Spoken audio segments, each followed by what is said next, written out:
अस्सलाम वालेकुम स्टूडेंट्स, मैं हूं शहरियार अली, आपका फिजिक्स टीचर। स्टूडेंट्स, आज हमारे पास डायनामिक्स यानी कि चैप्टर नंबर 3 का लेक्चर नंबर 2 है। लास्ट लेक्चर में हमने फोर्स के बारे में डिटेल डिस्कशन की थी। आज हमारे पास जो आर्टिकल्स हैं वो इनर्शिया और मोमेंटम से रिलेटेड हैं। हम आज का आर्टिकल शुरू करने से पहले कुछ अपनी कॉमन लाइफ एग्जाम्पल्स के बारे में डिस्कशन करेंगे, जिसकी बेस पे हम इनर्शिया और मोमेंटम को समझने की कोशिश करेंगे। स्टूडेंट्स, मैं अगर आपसे पूछूं कि अगर आपको कहा जाए कि अपने रूम में जो आपकी कबर्ड पड़ी हुई है उसको मूव करवाएं, तो क्या उसको मूव करने के लिए आपको फोर्स जो लगानी पड़ेगी वो कम होगी या ज़्यादा होगी as compare to move a chair of your table? जाहिर सी बात है, आपका आंसर यही होगा कि चेयर के ऊपर अगर फोर्स लगाई जाए, सपोज कर लें आप सेम मैग्नीट्यूड की फोर्स यानी कि एक जैसी फोर्स चेयर पे लगाते हैं और उसी तरह की फोर्स आप लगाते हैं कबर्ड के ऊपर भी, अगर ऑब्वियसली मूविंग कबर्ड आपके घर में पड़ी हुई, तो उस कबर्ड को मूव करवाना थोड़ा मुश्किल हो जाएगा और जो चेयर है उसको मूव करवाना आसान हो जाएगा।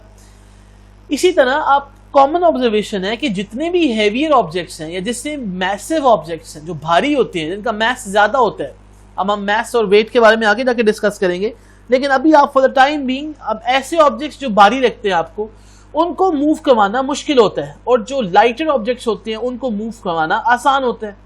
तो ये जो आसान है मूव करवाना और मुश्किल है मूव करवाना, ऐसा क्यों है? ऐसा हमने ऑब्जर्व तो कर लिया है, लेकिन इस चीज़ को हम, इस प्रॉपर्टी को हम एक नाम देंगे। सिमिलरली आपको स्टूडेंट्स बड़े अच्छे तरीके से बात पता है कि आप लोगों को पढ़ाने के लिए या पढ़ना बिठाना आपको मुश्किल हो जाता है, क्योंकि आप लोगों का इंटरेस्ट गेम्स में होता है। तो आप लोगों को अगर कहा जाए कि बैठ के पढ़ो, तो आप लोगों की जो स्टेट ऑफ प्लेइंग है यानी कि खेलने की जो स्टेट है उसको स्टेट ऑफ स्टडी में चेंज करना मुश्किल होता है। ये बड़ी कॉमन सी बात है, हम सबके साथ ऐसा रहा है, हमारे पेरेंट्स को हमसे गिला ही होता है। यानी कि मैं आपको समझाने की कोशिश ये कर रहा हूँ कि हमने जो आज पढ़ना है आर्टिकल, जिसे हम इनर्शिया बोलना चाह रहे हैं, ये हमारी रियल लाइफ में बहुत ज़्यादा एप्लीकेबल है। अच्छा, कभी आपने ऑब्जर्व किया कि आप गाड़ी पे जा रहे हो और अचानक से ब्रेक लगे तो आप पीछे की तरफ या आगे की तरफ, क्या ऑब्जर्वेशन है आपकी, किस तरफ जाते हैं?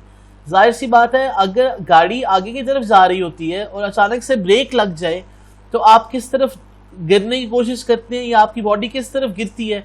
फॉरवर्ड डायरेक्शन में गिरती है। या कभी आप ऑब्जर्व करें कि गाड़ी रिवर्स कर रही हो और कोई रिवर्स थोड़ा तेजी से कर रहा हो और अचानक वो ब्रेक लगाए तो आप जो है वो आगे की तरफ गिरने के बजाय पीछे की तरफ गिरते हैं। ऐसा क्यों है?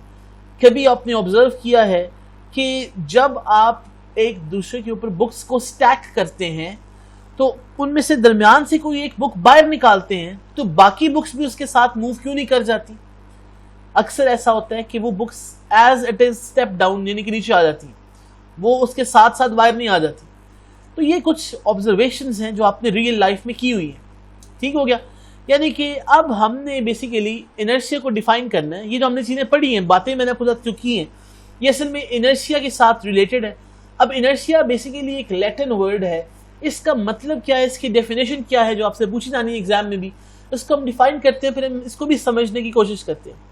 देखिए, एक बात बड़ी क्लियर है कि इनर्शिया रिलेटेड है किसी भी बॉडी के साथ जिसका कोई ना कोई मैस है। फॉर एग्जाम्पल, आपके सामने एक टेबल पड़ा हुआ है, एक चेयर पड़ी हुई है, आप खुद हैं, कोई कर्टन है, सपोज कोई कार है, ट्रक है, साइकिल है, कोई टॉय पड़ा हुआ है आपके सामने, सब चीज़ों के साथ जिनका मैस है, यानी कोई भी एक ऑब्जेक्ट जो मैसिव है उसके साथ एक प्रॉपर्टी एफिलिएटेड है जिसको हम इनर्शिया बोलते हैं। अब इनर्शिया क्या है? Inertia of a body is its property due to which it resists any change in its state of rest और मोशन। देखिए, इनर्शिया असल में क्या है? इनर्शिया किसी भी मैसिव ऑब्जेक्ट की, यानी किसी भी ऑब्जेक्ट या बॉडी की एक प्रॉपर्टी है जो क्या करती है, बेसिकली जो रेजिस्ट करती है बॉडी में किसी चेंज को। चेंज का मतलब है अगर बॉडी रेस्ट पे है तो उस बॉडी को रेस्ट से मूव करवाना मुश्किल काम है, या दूसरे लफ्ज़ों में वो खुद ब खुद मूव नहीं करेगी, उसको कंपेल करेंगे आप कोई फोर्स लगा के कि वो अपनी स्टेट ऑफ रेस्ट को मोशन में कन्वर्ट करे। अब ये जो प्रॉपर्टी है, मतलब आप देखते हैं कि ऑब्जेक्ट्स जहां पड़े रहते हैं, सपोज आपके सामने जो टेबल पड़ा हुआ है इस वक्त वो पड़ा रहेगा, जब तक कोई उसके ऊपर फोर्स लगा के उसे मूव ना करवाए। यानी कि इस ऑब्जेक्ट का जो आपके सामने पड़ा हुआ है, इसकी जो इनर्शिया की प्रॉपर्टी है, ये बेसिकली इसकी स्टेट को चेंज नहीं होने देती। दूसरे लफ्जों में, जब हमने भी शुरू में कहा कि एक ट्रक है, सपोज एक उसका जो मास होता है वो बहुत लार्ज होता है, तो एक साइकिल जो होती है जो आपके पास है इस वक्त होगी, उसका मास कंपैरेटिवली कम है। अगर आपसे कहा जाए कि दोनों रेस्ट पे हैं और दोनों के ऊपर फोर्स लगा के क्या करवाना चाहते हैं आप, मोशन में लेके आना चाह रहे हैं, दोनों को मूव करवाना चाह रहे हैं, तो आपको ये बड़ी अच्छे तरीके से बात पता है कि साइकिल को कम फोर्स से मूव करवाया जा सकता है, क्योंकि साइकिल का जो मास है वो कम है, साइकिल लेस हैवी है। जबकि जो आपके पास ट्रक है उसका मास बहुत ज्यादा है, और मास ज्यादा होने की वजह से होगा क्या कि वो जो ऑब्जेक्ट है उसको ज्यादा फोर्स लगानी पड़ेगी रेस्ट से मूव करवाने के लिए। यानी कि इनर्शिया बेसिकली क्या करता है, इनर्शिया रेजिस्ट करता है स्टेट के चेंज होने को। यानी कि आपको एक देखे ना, आप अगर अपनी फिंगर से किसी टेबल पे फोर्स लगाते हैं ना, हो सकता है वो मूव ना करे, आपको अपना पूरा हाथ लगाना पड़ेगा उसको मूव करवाने के लिए। यानी कि आप देखते हैं कि ऑब्जेक्ट्स जो हैं वो एक मिनिमम फोर्स के बाद मूव करने शुरू करते हैं या मिनिमम फोर्स के बाद रुकते हैं। मतलब कहने का ये है कि अगर एक ट्रक मूव करता हुआ आ रहा है और आप उसको ईंट रख के रोकने की कोशिश करेंगे ना रोड के ऊपर, तो वो ईंट से हो सकता है ना रुके, हो सकता है कि वो जो ब्लॉक्स होते हैं, जो कंक्रीट ब्लॉक्स होते हैं, उनकी वजह से वो रुक जाए। तो याद रखें कि जो ऑब्जेक्ट जितना ज्यादा हैवी होता है, जितना ज्यादा मैसिव बेसिकली होता है, उस मैस ने इनर्शिया को डिफाइन करना होता है। यानी कि मैस ने ये बताना होता है कि ऑब्जेक्ट का इनर्शिया ज्यादा है या कम है। दूसरे लफ्जों में इनर्शिया और मैस आपस में डायरेक्टली प्रोपोर्शनल है। इसका मतलब मैं डायरेक्टली प्रोपोर्शनल का आपको समझाऊंगा जब हम मैथमेटिकल लॉस पढ़ेंगे, लेकिन इस वक्त आप ये समझे कि डायरेक्ट रिलेशन का मतलब ये होता है, या डायरेक्ट प्रोपोर्शन का मतलब ये होता है कि एक चीज अगर बढ़ रही है दूसरी चीज भी बढ़ रही है। मतलब ये है कि अगर आपके पास एक ऑब्जेक्ट है जो बहुत ज्यादा मैसिव है, अगर वो मैसिव ऑब्जेक्ट रुका हुआ है, उसको मूव करवाना बड़ा मुश्किल है, यानी उसकी स्टेट को चेंज करना बड़ा मुश्किल है। तो हम ये कहेंगे कि मैसिव ऑब्जेक्ट्स का मास लार्ज है, इनर्शिया भी लार्ज है, यानी कि उसकी स्टेट को चेंज करना मुश्किल है। अब स्टेट लाजमी नहीं है रेस्ट से मोशन ही हो, हमने वर्ड यूज किया है स्टेट ऑफ रेस्ट और मोशन। वही मैसिव ऑब्जेक्ट अगर मूव कर रहा था, मतलब ट्रक अगर मूव करता हुआ आ रहा है, तो अगर आपसे कहा जाए कि उसको रोको, तो आप नहीं रोक सकते, उसको रोकना मुश्किल है। तो याद रखिए कि जो इनर्शिया में ज्यादा ऑब्जेक्ट्स होते हैं, यानी कि जिनका मास ज्यादा होता है, उनकी स्टेट ऑफ रेस्ट को मोशन में लाना और उनकी स्टेट ऑफ मोशन को रेस्ट में लाना, दोनों चीजें मुश्किल होती हैं। यानी कि उन दोनों की रेजिस्टेंस ज्यादा होती है। रेजिस्ट का मतलब क्या होता है? अपोज करना, रेजिस्ट करना। तो जो इनर्शिया जिनका ज्यादा होता है, उनकी स्टेट ऑफ चेंज करना उतना मुश्किल होता है। यानी कि जिनका मास ज्यादा होता है, उनकी resistance to change of state of rest और मोशन भी ज्यादा होती है। तो याद रखें कि अब आपके पास जो इनर्शिया है वो फिर हर मैसिव ऑब्जेक्ट की प्रॉपर्टी है, और हमने उसको इस तरह से डिफाइन कर दी है। होपफुली अब आपको कुछ ना कुछ ये बात समझ आ गई होगी। अब हमारे पास जो है, चलिए इसको एक और तरीके से समझो जरा। आपके पास चले एग्जाम्पल ये है कि ये जो होते हैं हमारे पास स्टूडेंट जो बहुत ज़्यादा लेजी होते हैं, वो जितने ज़्यादा लेजी होते हैं उनको स्टेट चेंज करना, उनका माइंड की स्टेट खेलने से पढ़ाई की तरफ लेके आना उतनी मुश्किल होता है। और जो एक्टिव स्टूडेंट्स होते हैं उनको आप बड़ी इजीली लेके आ सकते हो पढ़ाई की तरफ भी।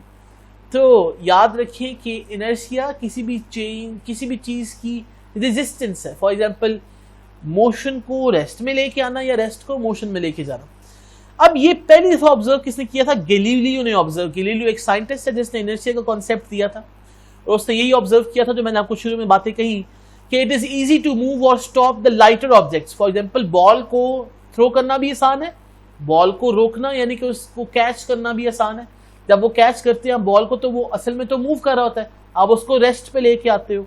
जब बॉल रेस्ट पे होता है उसको किक करते हैं आप, तो अब उसको आसान होता है किक करना, यानी कि रेस्ट से मूव करवाना। On the other hand heavier objects are difficult to move, और if moving then difficult to stop. Obvious बात है, एक गाड़ी जो है उसको चलाना मुश्किल है, उसको अगर आप सपोज कर लेना, आप धक्का अगर आप सपोज करें कि इंजन ना लगा होता गाड़ी में, तो क्या आप उसको इजीली मूव करवा सकते थे? नहीं, क्योंकि उसका मास ज्यादा है, इनर्शिया ज्यादा है, तो उसको मूव करवाना यानी कि उसको चलाना मुश्किल है। इसी तरह अगर वो चल पड़े, जैसा इंजन जब गाड़ी का आप स्टार्ट करते हैं तो आपसे कहा जाए कि इसको हाथ से रोको, तो हाथ से नहीं रोकते ना, आप क्या करते हैं, आप ब्रेक अप्लाई करते हैं। तो इसलिए क्योंकि उसकी स्टेट ऑफ मोशन को चेंज करना यानी कि रेस्ट पे लेके आना भी मुश्किल है। अब अपने आप से एक क्वेश्चन पूछे कि क्या सब ऑब्जेक्ट्स का इनर्शिया सेम होता है? तो अगर आपने अच्छे तरीके से इस बात को सुन लिया है कि चूंकि इनर्शिया मास पे डिपेंड कर रहा है, तो क्या सब ऑब्जेक्ट्स एक तरह से होते हैं? क्या सब ऑब्जेक्ट्स का मास एक जैसा होता है? ऑब्वियसली एक जैसा नहीं होता। तो स्ट्रेट फॉरवर्ड इसका आंसर क्या बनेगा? The answer is no, obviously. Why it is no? Because different objects have different masses. Yes, we can say that objects with same masses may have the same inertia, but objects with different masses will definitely don't have the same inertia. याद रखिए, दो identical balls पड़े हैं, identical का मतलब है shape में भी सेम, मास में भी सेम, हो सकता है उनका इनर्शिया सेम हो, और होगा भी, इनर्शिया सेम ही होगा। लेकिन अगर एक फुटबॉल पड़ा है और एक टेनिस बॉल पड़ा हुआ है, तो ऑब्वियसली उनका मास डिफरेंट है, तो हमारे पास यहाँ पे जो है उनका इनर्शिया डिफरेंट होगा। अब न्यूटन्स कॉन्सेप्ट ऑफ इनर्शिया क्या है, इसको हम देखते हैं। जो मैं बार बार मास की बात कर रहा हूँ, न्यूटन ने ये कंक्लूड किया कि एवरी बॉडी यानी कि every body which is massive resists to the change in state of rest और uniform motion in a straight line. यानी कि ये एक स्पेसिफिक उसने बात की कि सपोज कर लें कि एक स्ट्रेट लाइन में गाड़ी जा रही है और वो मूव कर रही है, तो उसको रोकना बड़ा मुश्किल है, क्योंकि उसका मास उसके उस रोकने को अपोज करेगा। यानी कि इनर्शिया बेसिकली स्टेट को अपोज करता है, रेस्ट वाली चीज को मूव करवाना मुश्किल हो जाता है। इनर्शिया मूविंग ऑब्जेक्ट को रेस्ट में लेके आने के लिए अपोज करेगा, यानी कि वो स्टेट को चेंज करवाने के लिए अपोजिशन करता है। तो उसने इस प्रॉपर्टी को क्या नाम दिया? इनर्शिया का नाम दिया। तो ये आपके पास जो है, ये स्टेट ऑफ रेस्ट का मतलब जो रुका हुआ है, यूनिफॉर्म मोशन का मतलब कि हम बात कर चुके हैं, ऐसा ऑब्जेक्ट जो इक्वल इंटरवल ऑफ टाइम में इक्वल डिस्टेंसेस कवर कर रहा है, अगर वो मूव कर रहा है तो उसको यूनिफॉर्म मोशन को रेस्ट पे लेके आना भी एक मुश्किल काम हो जाएगा। स्ट्रेट लाइन का मतलब है जो विद वन डायरेक्शन मूव कर रहे हैं, along a single direction move कर रहे हैं। ये आपको बात पता है पहले से। फिर हमारे पास यहाँ पे उसने एक और चीज जो मैंने बताई आपको कि न्यूटन ने रिलेट किया इनर्शिया को मास के साथ। Greater the mass of the body greater is the inertia. अब आपको ये बात बड़े अच्छे तरीके से समझ आ चुकी है। एग्जाम्पल जो मैंने बताई, a truck and a bicycle are heavier and lower in massive respectively, तो you can say that truck has more inertia, bicycle has less inertia. तो हमारे पास यहाँ पे हमने बात लिख दी, inertia of the truck is heavier than a bicycle. अब यहाँ पे आपने खुद भी इनर्शिया की जो है वो एग्जाम्पल अपने तौर पे डिस्कस करनी है, अपने तौर पे आपने डिमॉन्स्ट्रेट करनी है, अपने आप को समझाना है इनर्शिया। और ये बुक में आपकी एग्जाम्पल दी भी हुई है। देखिए कि आपके पास फर्स्ट फिगर में एक ग्लास के ऊपर क्या रखा हुआ है, एक लाइट सा कार्डबोर्ड रखा हुआ है और उसके ऊपर एक कॉइन रखा हुआ है। आपने क्या करना है, आपने इस कार्डबोर्ड को पुल करना है बाहर की तरफ। जब आप इस कार्डबोर्ड को बाहर की तरफ पुल करोगे ना, यानी कि आपने कार्डबोर्ड को टच करके उसको अपनी तरफ पुल करना, तो जो कॉइन होगा ना वो कार्डबोर्ड के साथ मूव नहीं करेगा, बल्कि वो क्या करेगा, ड्रॉप कर जाएगा इनसाइड। देखिए हुआ क्या है, होगा ये कि यानी वो ग्लास के अंदर गिर जाएगा। होगा ये कि कॉइन रेस्ट पे है, कार्डबोर्ड भी रेस्ट पे है। आप डायरेक्ट फोर्स किस पे लगा रहे हो, कार्डबोर्ड पे। कार्डबोर्ड की स्टेट आपने कर दी चेंज, लेकिन कॉइन क्या करेगा, इस स्टेट को चेंज होने से अपोज करेगा। होगा क्या, वो अपनी स्टेट को रिटेन करने की कोशिश करेगा, मतलब वो रेस्ट पे ही रहने की कोशिश करेगा। तो वो रेस्ट पे जब रहने की कोशिश करता है तो उसको नीचे अब कोई जगह तो नहीं मिल रही ना, सपोर्ट तो नहीं मिल रही, वो सस्पेंडेड तो नहीं रह सकता ना एयर में, तो वो क्या कर देता है, फॉल कर देता है ग्लास के अंदर। तो हम कहेंगे कि कॉइन जब गिरा है तो इनर्शिया यानी कि अपनी स्टेट को चेंज ना होने की वजह से ये क्या कर देता है, फॉल कर जाता है ग्लास में। So when the cardboard is pulled the coin false into the glass. This is because the inertia of the coin maintains its state at rest. देखिए ना, वो रेस्ट पे ही रहने की कोशिश की है ना उसने। जैसे मैंने बताया, अगर यहाँ पे सपोर्ट कहीं पे होती है तो जाहिर सी बात है वो नीचे तो ना गिरता ना जाके, लेकिन ग्लास यहाँ से हॉलो है तो वो नीचे गिर जाता था। And it falls into the glass due to gravity. Gravity का मतलब है ये यहाँ पे सस्पेंडेड क्यों नहीं है, क्योंकि ग्रेविटी फोर्स एक्ट कर रही है इसके ऊपर। हमने फ्री फॉल मोशन की बात की थी चैप्टर नंबर 2 में। तो ग्रेविटी की वजह से ये डायरेक्टली डाउनवर्ड मूव कर जाता है। तो ये इनर्शिया की प्रॉपर्टी की वजह से इन कार्डबोर्ड के साथ साथ नहीं मूव कर गया, बल्कि उसने कार्डबोर्ड की स्टेट के साथ प्रेफरेंस क्यों नहीं दी, बिकॉज इसकी स्टेट ऑफ रेस्ट यानी कि इनर्शिया जो है वो इसको स्टेट ऑफ रेस्ट को चेंज होने से रोकता है, इसलिए गिर जाता है। तो ये आपने अपने तरीके से करना है। और वैसे ही बहुत सारी एग्जांपल्स हैं। मैंने बताया ना, गाड़ी में जब अचानक ब्रेक लगती है, कभी आप ओपन रोड पर जा रहे हो, यानी कि कभी खुली कोई रोड हो, वाइड कोई रोड हो, तो आप कहीं अपने जो भी आपकी गाड़ी चला रहा हो तो कहीं अचानक से ब्रेक लगाएं। वैसे भी आपने देखा अचानक से ब्रेक अक्सर लगी है तो आप फॉरवर्ड डायरेक्शन में क्यों गिरते हैं? इसी वजह से गिरते हैं क्योंकि आप फॉरवर्ड डायरेक्शन में जा रहे थे, ब्रेक लगाई। ब्रेक लगाने का मतलब क्या है? आप रेस्ट में आने की कोशिश कर रहे हैं, लेकिन आपकी बॉडी जो है वो मूव कर रही है गाड़ी में, तो यानी कि गाड़ी के साथ साथ मूव कर रही है, तो वो इस स्टेट ऑफ रेस्ट को अटेन करने से रेजिस्ट करती है और वो आगे की तरफ, यानी कि जिस डायरेक्शन में वो मूव कर रही थी वो उसी डायरेक्शन में जाने की कोशिश करती है। तो ये इनर्शिया की वजह से ऐसा हो। बहरहाल हम फर्स्ट लॉ ऑफ मोशन में दोबारा इसको पढ़ेंगे। अब यहाँ पे एक पॉइंट्स है जो मैंने लिखे हैं यहाँ पे कि a bullet has a very small inertia due to its small mass. जाहिर सी बात है, एक बुलेट का मास स्मॉल होता है, but why does its impact is so strong when it is fire from the gun. लेकिन लग पता जाता है जब कोई बुलेट लगती है किसी बॉडी को तो इसका इम्पैक्ट इतना लार्ज क्यों होता है। अब यहाँ पे हमारे पास एक नया कॉन्सेप्ट आएगा, लेकिन एक और एग्जांपल देख लें। The impact of a loaded truck on a body coming it's way is very large even if the truck is moving slowly. देखिए, आपकी गाड़ी में अगर सपोज कर लें खुदा ना खासा किसी ट्रक ने आके हिट किया ना, वो बेशक बड़ी कम वेलोसिटी के साथ भी आ रहा होता है, बड़ी कम स्पीड के साथ भी आ रहा होता है, तब भी इम्पैक्ट लार्ज होता है, मतलब तब भी सत्यानाश कर देता है गाड़ी का। लेकिन अगर सपोज कर लें कि एक साइकिल मूव करते हुए आ रही थी तो हो सकता है उसका इम्पैक्ट, और होता भी ऐसा ही है कि ट्रक से कम होता है उसका जो इम्पैक्ट है, यानी कि उसका डैमेज कम होता है। यानी कि इनर्शिया दोनों केसेस में अगर देखें तो हमारे पास जो बुलेट है, इनर्शिया जो था उसका स्मॉल था। क्यों? क्योंकि उसका मैस स्मॉल था, लेकिन उसका इम्पैक्ट बड़ा लार्ज है। मतलब आपके पास शीशा टूट जाता है जब बुलेट उसमें से गुजरता है, लेकिन जब आप बॉल मारते हो, कोई प्लास्टिक का सपोज बॉल हिट करता है कभी जाके ग्लास को, तो वो कंपैरेटिवली कम होता है उसका इम्पैक्ट जो होता है। ऐसा क्यों है? The impact of the loaded truck की बात कर रहे हैं, इसका मैस बहुत ज्यादा है, इसका इनर्शिया बहुत ज्यादा है, और लेकिन ये मूव बड़ी कम वेलोसिटी के साथ रहा था, लेकिन फिर भी इसका इम्पैक्ट बहुत लार्ज था। इन दोनों चीजों को अंडरस्टैंड करने के लिए अब हमारे पास जो कॉन्सेप्ट है जो उसको एक्सप्लेन करेगा वो है मोमेंटम। मोमेंटम अगर हम नटशेल में बात करें तो असल में है क्या? याद रखें, जब मूविंग ऑब्जेक्ट्स होते हैं, यानी कि जब ऑब्जेक्ट्स जिनका कोई ना कोई मैस होता है वो मूव करने शुरू कर दें, उनके साथ एक प्रॉपर्टी एसोसिएट हो जाती है जिसको हम बोलते हैं मोमेंटम। मतलब मोमेंटम किसकी प्रॉपर्टी है? मोमेंटम सिर्फ मूविंग ऑब्जेक्ट्स की प्रॉपर्टी है। इनर्शिया मूविंग ऑब्जेक्ट्स की प्रॉपर्टी भी थी, ऑब्जेक्ट्स एट रेस्ट की भी प्रॉपर्टी थी, क्योंकि रेस्ट वाले ऑब्जेक्ट्स भी रेजिस्ट करते थे मोशन में आने से, और जो मूविंग ऑब्जेक्ट्स थे वो भी रेजिस्ट करते थे रेस्ट पे आने में। मोमेंटम लेकिन रेस्ट वाले ऑब्जेक्ट के साथ एफिलिएटेड नहीं है। मोमेंटम सिर्फ कैरेक्टरिस्टिक है किसका? मूविंग ऑब्जेक्ट्स का।